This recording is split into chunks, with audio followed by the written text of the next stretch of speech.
मीमांसा एकेडमी में आपका स्वागत है। ये लेक्चर है मध्य प्रदेश सब इंस्पेक्टर 2025। अभी हाल ही में एमपीएसआई का नया सिलेबस आया है और नए सिलेबस के अंतर्गत एक नया टॉपिक ऐड हुआ है, वो है नागरिक शास्त्र।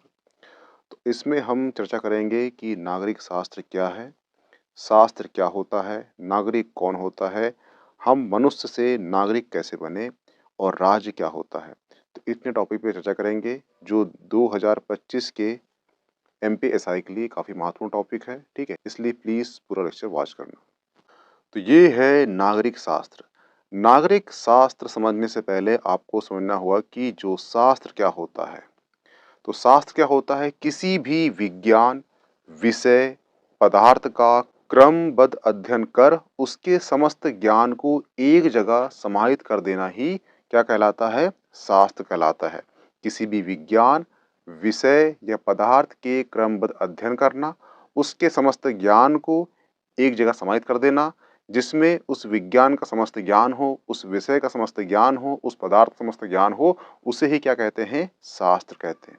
हुआ क्लियर? अब आ जाते हैं कि इसमें हम नागरिक क्या होता है। तो ध्यान रखना, जो नागरिक है एक लैटिन भाषा का सिविक शब्द से निकला है। क्या बोला मैंने?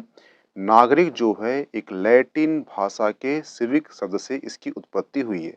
तो पहला आपका प्री या मेंस में क्वेश्चन बनेगा एमपीएसआई में कि नागरिक शब्द की उत्पत्ति किस भाषा से हुई है? तो कौन सी भाषा से हुई है? वो लैटिन भाषा से हुई है।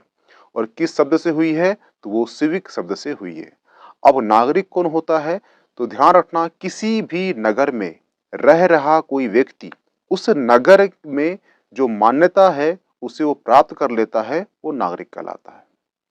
जैसे कि एक नगर होता है, उस नगर में कोई व्यक्ति रहता है, उस नगर की जो मान्यता है उस व्यक्ति को प्राप्त है, तो वो व्यक्ति क्या कहलाता है?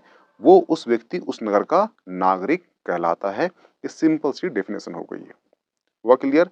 तो आपको यहाँ से ओनली दो फैक्ट याद रखना है, वो है लैटिन शब्द से इसकी उत्पत्ति हुई है और जो नागरिक शब्द निकला किससे है? वो सिविक शब्द से निकला है। हुआ क्लियर? ठीक है।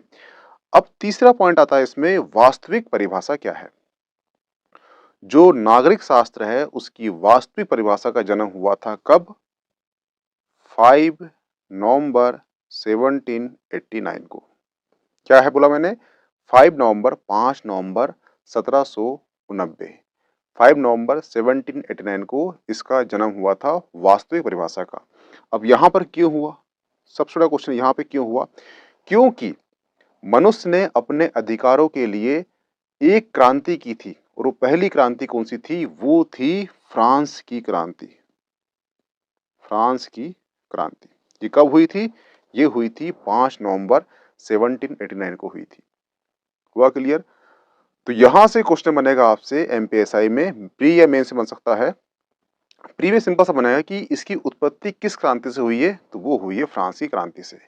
थोड़ा डीप चल जाएगा, पूछ लेगा ये फ्रांस की क्रांति कब हुई थी? तो हुई थी 1789 को हुई थी। और अगर मेंस में क्वेश्चन पूछ लेगा आपसे तो आपको मेंस के लिए आपको ये डेट याद होना चाहिए, 5 नवंबर 1789। क्योंकि मेंस में क्वेश्चन पूछेगा आपसे थोड़ा डीप पूछेगा, वो भी होगा ऑप्शनल, दोनों ऑप्शनल होंगे, परंतु जो मेंस के क्वेश्चन होंगे वो थोड़ा डीप जाएंगे और प्री क्वेश्चन जो है हल्के ऊपरी ऊपरी रहेंगे। हुआ क्लियर? तो ध्यान रखना, जो फ्रांस की क्रांति हुई है, ये फ्रांस की क्रांति ने संपूर्ण विश्व में नागरिक शब्द को विस्तार कर दिया और यहां से क्या निकली? एक निकली परिभाषा निकली। उस परिभाषा को क्या बोलते हैं? नागरिक शास्त्र की वास्तविक या आधुनिक परिभाषा कहते हैं। इसकी उत्पत्ति कब हुई थी? 5 नवंबर 1789 को। ये फैक्ट को आपको याद रखना है। हुआ क्लियर? अब चलते हैं नेक्स्ट टॉपिक में। अब यहां से हमें तीन शब्द समझना है कि नागरिक शास्त्र क्या होता है, राजनीतिक शास्त्र क्या होता है और नीति शास्त्र क्या होता है। ध्यान रखना, आपका इसमें एमपीएसआई मेंस ऐड हो चुका है, इसलिए आपको हर एक छोटे छोटे शब्द का एक सिंपल सी मीनिंग आपको याद होना चाहिए, ताकि अगर मेंस में क्वेश्चन आता है आपको तो आप वहां पे आराम से हैंडल कर सको। इसलिए मैंने यहाँ पर नीति शास्त्र शब्द, राजनीतिक शास्त्र शब्द और नागरिक शब्द को ऐड किया है। तो पहले समझते हैं हम नागरिक शास्त्र क्या होता है। नागरिक शास्त्र के अंतर्गत नागरिक के अधिकार और कर्तव्य के लिए चिंतन किया जाता है, नागरिक शास्त्र कहलाता है। नागरिक शास्त्र के अंतर्गत नागरिक के अधिकार और कर्तव्य के बारे में बात करते हैं, वो कहलाता है नागरिक शास्त्र। नेक्स्ट है राजनीतिक शास्त्र। राजनीतिक शास्त्र के अंतर्गत सरकार, कार्यप्रणाली, संस्थाएं, सरकारी तंत्र का अध्ययन किया जाता है। यहाँ पर सरकार का चिंतन होता है, सिंपल सी भाषा में ये है। हुआ क्लियर? और अंत में है नीति शास्त्र। नीति शास्त्र में मनुष्य के व्यवहार का अध्ययन करते हैं, वो कहलाता है नीति शास्त्र। ठीक है, तो ये तीनों शब्द आपको समझ में आ चुके होंगे। अब चलते हैं नेक्स्ट में। नेक्स्ट टॉपिक है मनुष्य से हम नागरिक कैसे बने। तो इसको समझने के लिए आप एक छोटी सी कहानी समझना। छोटी सी कहानी का समझने का मतलब ये है कि आपको समझ में आ जाएगा कि जो मनुष्य था वो नागरिक कैसे बना। क्योंकि आप देखना, जो आदि मानव पैदा हुए, ठीक है, आदि मानव सिंगल थे। आदि मानव अपना जीवन चलाते थे शिकार करके, और आदि मानव को अपने जीवन की सुरक्षा के लिए हर समय भय होता था, क्योंकि वो सिंगल था। ठीक है, ऐसे करते करते आदि मानव, एक आदि मानव, दो आदि मानव, तीन आदि मानव आपस में मिले। जब आपस में मिले तो उनके बीच में क्या हो गई? मित्रता हो गई। मित्रता होने के पश्चात क्या हुआ कि कभी कारणवश किसी एक आदि मानव का शिकार को करते वक्त एक पैर टूट गया होगा। जब पैर टूटा होगा तो वो आदि मानव का चलना संभव नहीं हो पाया। जब चलना संभव नहीं हो पाया तो जो दो आदि मानव थे, जो उसके मित्र थे, उन्होंने उसके लिए व्यवस्था कर दी। काय के लिए? खाने पीने की, रहने की। यहाँ पे क्या हुआ? एक व्यवस्था पैदा हो गई।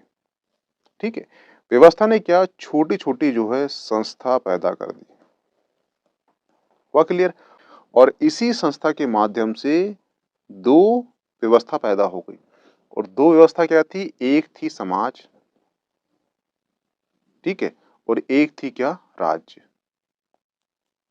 हुआ क्लियर? यानी पहले हम आदि मानव थे, आदि मानव के बीच में समूह बना, समूह ने संबंध बनाया, संबंध से व्यवस्था बनी, व्यवस्था से संस्था बनी, संस्था से समाज बना, समाज के बाद ही राज्य बना। हुआ क्लियर? अब समाज और राज्य में क्या अंतर होता है? तो ध्यान रखना, जो समाज होता है ये व्यक्ति का एक ऐच्छिक संबंधित पर आधारित होता है। जैसे आपका एक समाज होगा, आप सेम कास्ट के होंगे, सेम व्यवहार होगा आपका, सेम इकोनॉमी होगी, सेम कार्य होगा, ठीक है, सेम रवैया चित्र होगा। क्योंकि वो जो समाज है आपका कहीं ना कहीं आपके ऐच्छिक संबंधों पर आधारित आधारित है, इसलिए आपको समाज बोलते हैं। जहाँ पे सभी लोग एक समान के हो उसे समाज कहते हैं। तो सिंपल सी बात है, यहाँ पे क्या होता है? समाज में व्यक्ति के ऐच्छिक संबंधों पर आधारित जो चीज होती है उसे हम समाज कहते हैं। अब राज्य किसे कहते हैं? तो राज्य एक संगठित इकाई है, जो एक सरकार का भाग होती है, उसे हम राज्य कहते हैं। राज्य एक संगठित इकाई होती है जो किसी सरकार का भाग होती है, उसे हम क्या कहते हैं? राज्य कहते हैं। हुआ क्लियर? अब राज्य क्या होता है हम समझते हैं नेक्स्ट पीपीटी में। इतना आपको समझ में आ चुका होगा। जहां भी समझ में ना आए आप उसका कमेंट बॉक्स में कमेंट कर देना, ताकि उसे मैं एक बार और समझा सकूं। ठीक है, हम ये पढ़ चुके हैं, व्यवस्था होती है, व्यवस्था से ही छोटी छोटी क्या संस्था बनती है, और इस संस्था से ही समाज बनता है, और इस संस्था से ही राज्य बनता है। हुआ क्लियर? अब राज्य क्या होता है? तो ध्यान रखना, राज्य का एक निश्चित भूभाग होगा। ये भूभाग है, ठीक है। राज्य क्या होगा? एक निश्चित भूभाग होगा, जैसे कि ये है मध्य प्रदेश।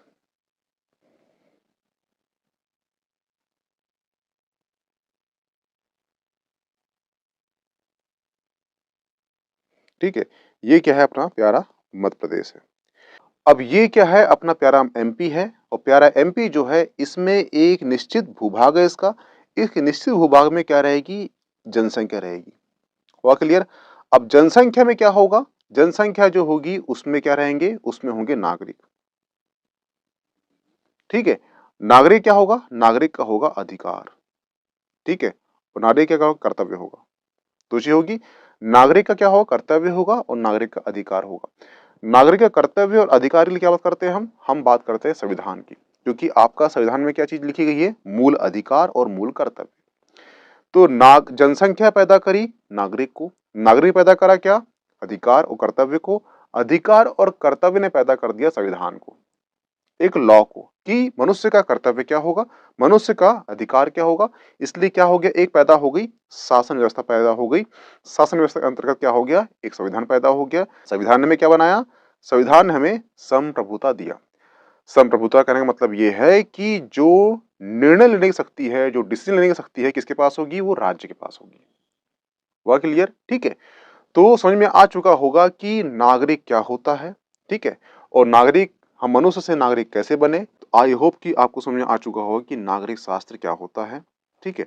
नागरिक शास्त्र की परिभाषा होती है, नागरिक शास्त्र वह विषय होता है जो नागरिक के अधिकार और कर्तव्य, क्या बोला मैंने? अधिकार और कर्तव्य का चिंतन करता है।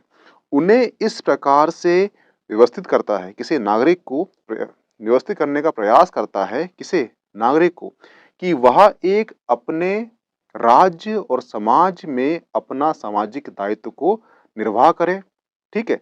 और सामाजिक जीवन को उचित प्रकार से जीवन जिए, ताकि एक अच्छा नागरिक बन सके और नागरिक बनने के साथ-साथ वो अच्छे एक राज्य के निर्माण में अपनी भूमिका प्रदान कर सके। हुआ क्लियर? तो ये होता है नागरिक शास्त्र, और ये नागरिक शास्त्र ही जन्म देता है किसे? कर्तव्य और अधिकार को। तो अधिकार और कर्तव्य से पैदा होता है संविधान होता है, संविधान से पैदा होती है शासन व्यवस्था पैदा होती है, शासन व्यवस्था पैदा होने के बाद ही हम बन पाते हैं संप्रभु। हुआ क्लियर? तो यहाँ पे हम आज समझे हैं कि नागरिक शास्त्र एक्चुअली होता क्या है। तो यहाँ से आपको कुछ कंटेंट याद होना चाहिए एमपीएसआई की प्री और मेंस के लिए। पहला कंटेंट तो है नागरिक शब्द की उत्पत्ति किससे हुई है? लैटिन शब्द से हुई है। शब्द कौन सा है? सिविक शब्द है, ठीक है? और जो नागरिक शास्त्र की जो वास्तविक परिभाषा है, ये आधुनिक परिभाषा कब पैदा हुई है? जन्म हुआ है 5 नवंबर 1789 को। ये कौन सी है? तो ये एक फ्रांस की क्रांति से पैदा हुआ था। हुआ क्लियर? तो मिलते हैं नागरिक शास्त्र के नेक्स्ट टॉपिक में। Okay, thanks.